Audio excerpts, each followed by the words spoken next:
Shalom, selamat pagi Bapak Ibu Saudara yang dikasihi Tuhan Yesus Kristus. Selamat berjumpa dalam renungan pada pagi hari ini. Doa dan harapan saya saudara semua ada dalam keadaan yang baik, sehat, penuh sukacita, dan berlimpah berkat Tuhan. Sebelum kita mendengarkan renungan firman Tuhan, mari kita berdoa. Bapa kami yang di sorga, Bapa dalam nama Tuhan Yesus Kristus, Tuhan dan Allah kami yang sungguh mengasihi kami.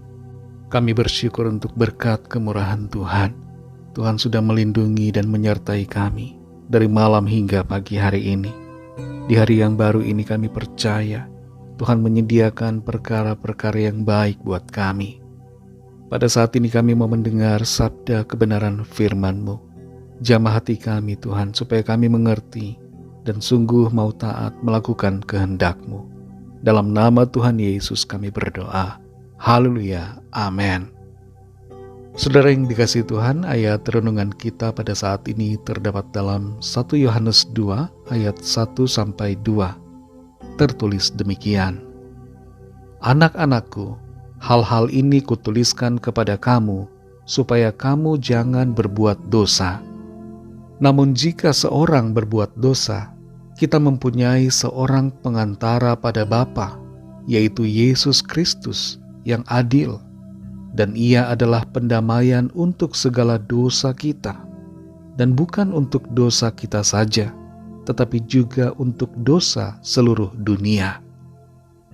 Saudara yang dikasihi Tuhan, seorang pakar hukum pidana mengatakan bahwa restoratif justice tidak dapat diterapkan kepada seorang residivis. Upaya penyelesaian hukum bersama untuk meringankan atau bahkan membebaskan seorang residivis tidak mungkin dilakukan. Mengapa hal ini tidak bisa? Karena seorang residivis secara sadar telah melakukan tindak kejahatan yang sama secara berulang. Di mata hukum, seorang yang berulang kali melakukan kejahatan akan dipandang sebagai residivis yang tidak bisa mendapatkan keringanan hukuman, malah sebaliknya justru akan diperberat. Nah, bagaimana dengan hukum di mata Tuhan? Bagaimana kalau kita berdosa terus? Bagaimana kalau kita terus-menerus mengulangi dosa yang sama? Meskipun Allah itu penuh kasih, tentu bukanlah hal yang benar apabila kita yang sudah diselamatkan melakukan dosa yang sama terus-menerus secara berulang-ulang. Pengulangan dosa menunjukkan ketidaksungguhan kita dalam pertobatan, dan ini hendaknya tidak terjadi dalam hidup kita. Dalam 1 Yohanes 2 ayat 1-2 ini dikatakan, Anak-anakku, hal-hal ini kutuliskan kepada kamu, supaya kamu jangan berbuat dosa. Namun jika seorang berbuat dosa, kita mempunyai seorang pengantara pada Bapa, yaitu Yesus Kristus yang adil, dan Ia adalah pendamaian untuk segala dosa kita, dan bukan untuk dosa kita saja, tetapi juga untuk dosa seluruh dunia. Rasul Yohanes menuliskan nasihat firman Tuhan agar kita semua tidak berbuat dosa. Jangan berbuat dosa merupakan penekanan dari ayat ini. Namun demikian, kalau kita berbuat dosa, kalau kita jatuh ke dalam dosa, maka kita punya pengharapan untuk mengalami pendamaian dengan Allah Bapa melalui Kristus Yesus Tuhan kita. Iblis ingin membuat kita merasa putus asa sehingga kita menyerah untuk hidup dalam kebenaran. Iblis mau meyakinkan kita bahwa kita tidak akan bisa hidup sempurna. Itulah pemikiran yang hendak ditanamkan oleh iblis, yang bila dituruti akan membuat kita pada akhirnya merasa kalah dan tidak bisa hidup kudus. Tapi jangan terintimidasi dengan iblis yang berusaha melemahkan kita. Saudara dan saya adalah orang-orang yang telah ditebus dan dimampukan untuk hidup benar. Kasih karunia Tuhan selalu tersedia untuk menolong kita. Karena itu ketika kita jatuh dalam dosa, bangkitlah kembali.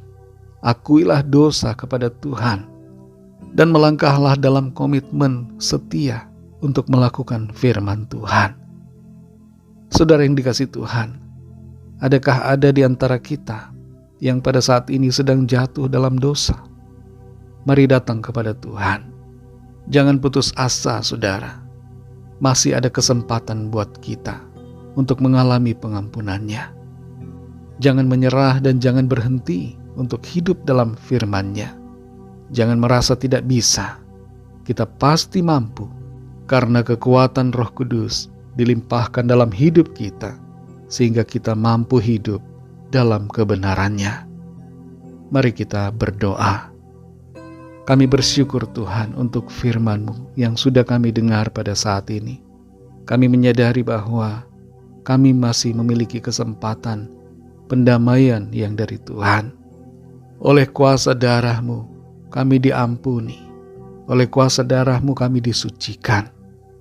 Kami bersyukur karena Tuhan menyediakan pendamaian, pengampunan bagi kami, orang-orang yang berdosa. Tolong kami Tuhan, supaya kami tidak terus tinggal dalam dosa, tidak mengulang-ulangi dosa yang sama. Kuatkan dan mampukan kami ya Tuhan. Ajar kami untuk setia, berkomitmen untuk hidup benar, hidup kudus di hadapan-Mu. Terpujilah nama-Mu ya Bapa. Kami bersyukur untuk pengampunan-Mu, dan kami bersyukur karena kekuatan yang daripada-Mu, yang memampukan kami untuk hidup kudus dan benar. Berkati kami Tuhan di sepanjang hari ini, dalam segala tugas dan aktivitas kami. Biarlah di dalam semua yang kami kerjakan, nama Tuhan senantiasa dipermuliakan. Kami bawa kepadamu setiap pergumulan kami, yang sakit Tuhan sembuhkan, yang lemah Tuhan kuatkan, yang susah Tuhan hiburkan, yang terikat terbelenggu dosa dan kuasa kegelapan, Tuhan berikan kelepasan dan kemenangan dalam nama Tuhan Yesus. Dan yang sedang dalam pergumulan masalah persoalan, Tuhan berikan jalan keluar yang ajaib. Mujizat-Mu dinyatakan. Kami percaya kami semua alami pertolongan, alami jawaban doa, alami kuasa Tuhan. Terima kasih ya Bapa. Kami serahkan semuanya ke dalam tangan kasih-Mu.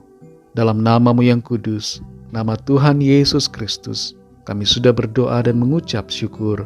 Haleluya. Mari sama-sama kita berdoa, doa Bapa kami.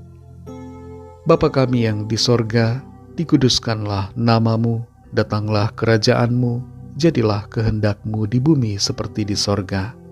Berikanlah kami pada hari ini makanan kami yang secukupnya, dan ampunilah kami akan kesalahan kami, seperti kami juga mengampuni orang yang bersalah kepada kami. Dan janganlah membawa kami ke dalam pencobaan, tetapi lepaskanlah kami daripada yang jahat. Karena Engkaulah yang punya kerajaan, dan kuasa dan kemuliaan, sampai selama-lamanya. Amin. Terimalah berkat Tuhan. Tuhan memberkati engkau dan melindungi engkau. Tuhan menyinari engkau dengan wajah-Nya dan memberikan kasih karunia. Tuhan menghadapkan wajah-Nya kepadamu dan memberikan damai sejahtera. Berkat anugerah dari Bapa Surgawi, kasih karunia dari Tuhan Yesus Kristus, dalam persekutuan dengan Roh Kudus, menyertai kita semua, sekarang ini dan sampai Maranatha, Tuhan Yesus datang kembali, dan bahkan sampai selama-lamanya. Dalam berkat nama Tuhan Yesus Kristus, haleluya, amin. Puji Tuhan, saudara yang dikasihi Tuhan, saya percaya firman Tuhan menjadi berkat dan kekuatan buat saudara semua, dan Roh Kudus akan menolong saudara untuk lebih lagi memahami kebenaran firman Tuhan. Tuhan Yesus memberkati saudara semua.